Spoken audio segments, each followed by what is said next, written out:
The Assembly will hear an address by His Excellency Volodymyr Zelenskyy, President of Ukraine.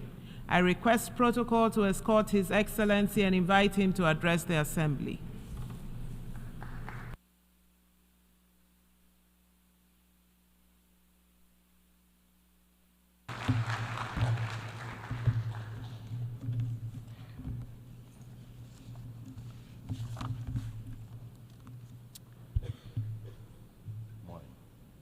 Thank you very much, dear leaders, your excellencies. Today I want to tell you about a day that has already passed and a day that must never come.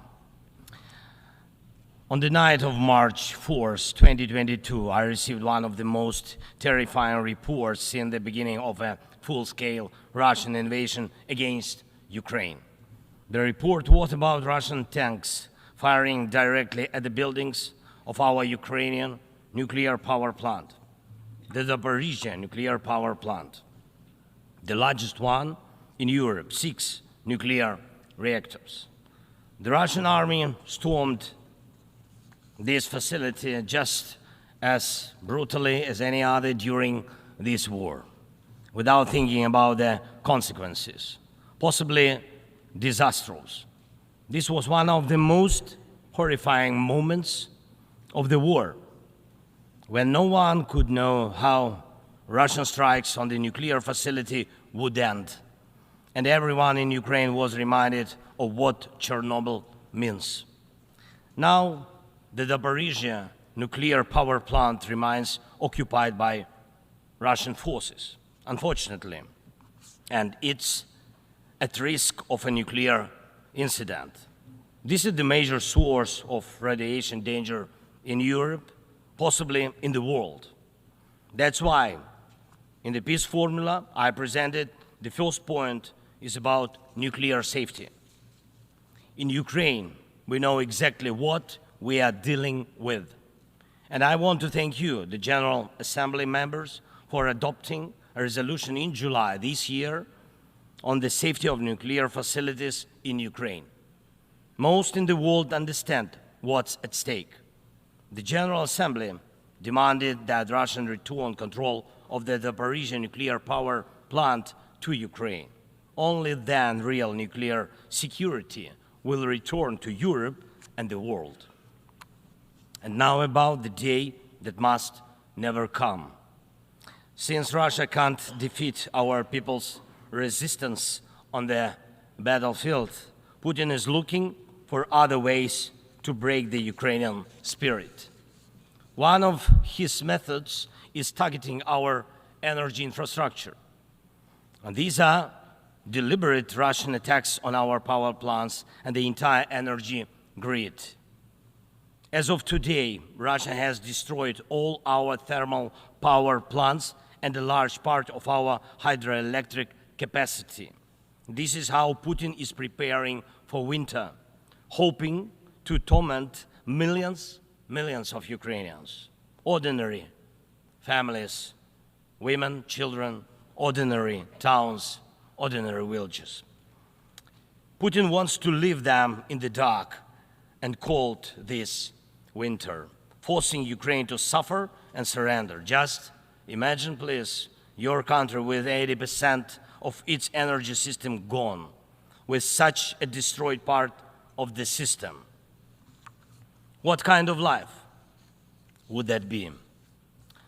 Recently, I received yet another alarming report from our intelligence.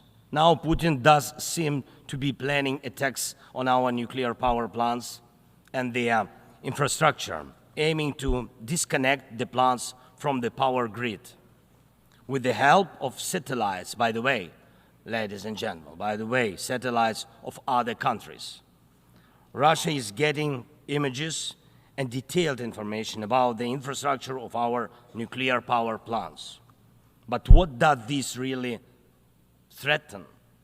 Any missile or drone strike, any critical incident in the energy system could lead to a nuclear disaster. A day like that must never come. And Moscow needs to understand this, and this depends in part on your determination to put pressure on the aggressor. These are nuclear power plants. They must be safe. Ladies and gentlemen, 2 years ago, in the fall of 2022, I proposed a comprehensive strategy to end the war and to ensure security, and I presented the peace formula at a highly inclusive political platform for world leaders, the G20 summit in Indonesia, representing billions of citizens from all parts of the globe. And it's important for us that all these people can understand us, understand that Ukraine wants to end this war more than anyone in the world. War always poses a threat to many. You all see in the media and read in reports what is happening in Ukraine because of Russia's war. It's something many are imagining happening to themselves. And yes, the smoke from fires in war-torn cities can reach other countries. And if, God forbid, Russia causes a nuclear disaster at one of our nuclear power plants, radiation will not respect state borders. And unfortunately, various nations could feel the devastating effects. Many are concerned, but the deepest understanding of war is always found in the home it destroys. It's the Ukrainian people who feel the full pain of this war. It's Ukrainian children who are learning to distinguish the sounds of different types of artillery and drones because of Russia's war. It's our people who are forcefully separated by occupation because Putin decided he could do whatever he wants. It's our heroic soldiers who are giving their lives to defend our country from invaders trying to steal our land. That's why we say, rightfully so, there can be no just peace without Ukraine. And I thank every leader, every country that supports us in this, that understands us, that sees how Russia, a country more than 20 times larger than Ukraine in territory, still wants even more land, which is insane, and is seizing it day by day while wanting to destroy its neighbor. And Russia found very special bodies for that: North Korea and Iran, telling choice of friends.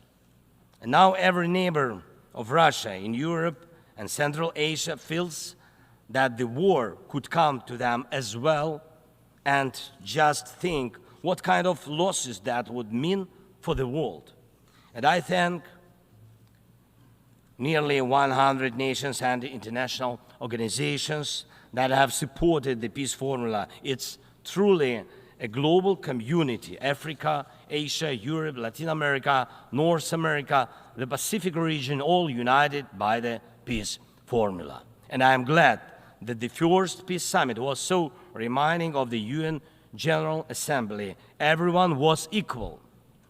All nations that participated in the peace summit, large and small, no veto right, no blocking authority, those that have been independent for ages and those that have only recently gained independence, those that have gone through wars themselves, and those accustomed to peace, all were equal.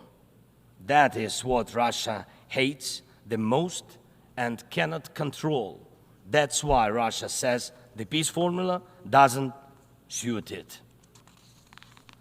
Here at the UN, I've already met with leaders from India, Guatemala, Japan and Italy, Turkey and Finland, Canada, Paraguay, Slovenia, Germany and others, and my meetings will continue. These are different, absolutely, parts of the world and various political waves of life, but they share the same understanding. Peace is needed, and it must be a real, just peace. Unfortunately, at the UN, it's impossible to truly and fairly resolve matters of war and peace, because too much depends in the Security Council on the veto power. When the aggressor exercises veto power, the UN is powerless to stop the war, but the peace formula can. Once again, there is no veto power in it. That's why it's the best opportunity for peace. Everyone is equal, and it's effective and comprehensive. When some propose alternatives, half-hearted settlement plans, so-called sets of principles, it not only ignores the interests and suffering of Ukrainians, who are affected by the war the most.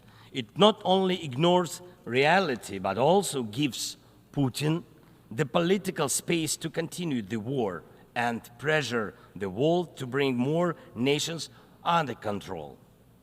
Any parallel or alternative attempts to seek peace are, in fact, efforts to achieve a lull instead of an end to the war. As a global initiative, the peace formula has already existed for 2 years, and maybe somebody wants a Nobel Prize for their political biography for frozen truths instead of real peace, but the only prizes Putin will give you in return are more suffering and disasters. We must restore nuclear safety. Energy must stop being used as a weapon. We must ensure food security. We need to bring home all our captured soldiers and civilians forcibly deported to Russia. We must uphold the UN Charter and guarantee our right, Ukraine's right to territorial integrity and sovereignty, just as we do for any other nation. We need to withdraw the Russian occupiers, which will bring an end to the hostilities in Ukraine, and we must hold those responsible for war crimes accountable.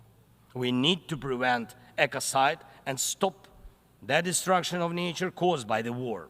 And we must not allow a second or third phase of this Russian invasion. And we need to make it clear the war is over. This is the peace formula. What part of this could be unacceptable to anyone who upholds the UN Charter? If someone in the world seeks alternatives to any of these points or tries to ignore any of them, it likely means they themselves want to do a part of what Putin is doing. The point they ignore reveals the desire they're hiding. And when the Chinese-Brazilian duo tries to grow into a choir of voices, with someone in Europe, with someone in Africa saying something alternative to a full and just peace, the question arises, what is the true interest? Everyone must understand you will not boost your power at Ukraine's expense. And the world has already been through colonial wars and conspiracies of great powers at the expense of those who are smaller. Every country, including China, Brazil, European nations, African nations, Middle East, all understand why this must remain in the past. And Ukrainians will never accept why anyone in the world believes that such a brutal colonial past, which suits no one today, can be imposed on Ukraine now instead of a normal, peaceful life. I want peace for my people, real peace and just peace. And I'm asking for your support from all nations of the world. We do not divide the world. I ask the same of you, do not divide the world. Be united nations. And that will bring us peace. Thank you. Slava Ukraini. On behalf of the Assembly, I wish to thank the President of Ukraine.